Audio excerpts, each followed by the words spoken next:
Okay, starting off with our vegetables, we've got 1 small onion, and it's probably about 1/3 cup diced. I've got 2 garlic cloves diced up, 1 carrot diced and peeled, and about 2 potatoes, about medium-sized potatoes peeled and diced. And then I've got half of a very large bell pepper. So we're just gonna go ahead and start frying up some of these vegetables and giving them some color. And as always, we're kind of infusing the oil with the onions and the garlic first, and then we'll move on to a bunch of our other flavors to make sure that that oil is well saturated in that flavor to spread it around well. Because again, oil spreads flavor better than water.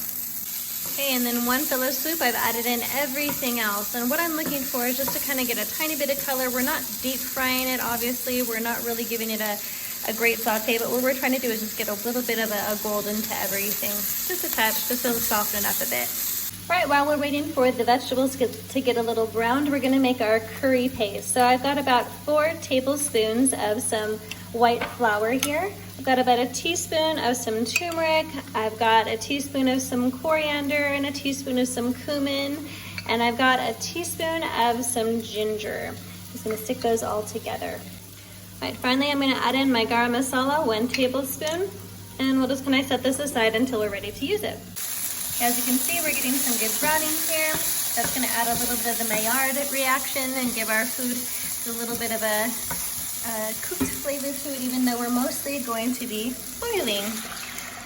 So it's 3 cups of water there I've just added, and we're just gonna let the vegetables finish cooking with this boiling method. Okay, we've been letting this boil for about 5-ish minutes, and so we're about ready to add in our curry paste. Right, I'm just stirring together all the spices I put together to make a curry. The day I learned that curry powder is not used in India, I was like, oh man, I should have known that. It's like taco seasoning isn't used in Mexico, doy. Next, I'm going to add in about 1/4 cup of water, and we're just going to make this into a true paste now. We need to make sure that this stays pretty fluid, or else it'll get really clumpy once we add it to that hot mess over there.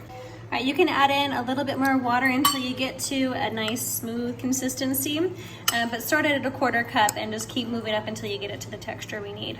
Okay, so remember those like about 2 to 3 tablespoons of oil that we stuck in before? That's what's going to help to activate this and get this into a nice thick sauce, just like the katsu chicken has. So here we go, moving nice and fast, making sure it'll make a good roux and get it together. Okay, you can see it's thickened up nicely. We've got a good sauce. We're turning off the heat, and then we're just gonna taste for salt and make sure that we get it to a good place there. Finally, I'm going to add in a bit of tofu. I really like this brand just because I can buy it in bulk on Amazon, and I can get it wherever I am in the world through Diplomatic Pouch. God bless America. Thank you very much for the Diplomatic Pouch. It makes living abroad so much easier, and we are eternally grateful. So we'll stick that in there. I don't want to stir this around too much because I don't want it to break apart. And I'll just keep adding in my total and have it there. You can also do boiled egg if you want to. Traditionally, like I think the katsu, they oftentimes do like a fried breaded chicken, and technically you probably could do that to the tofu as well, but I rarely take the time for that.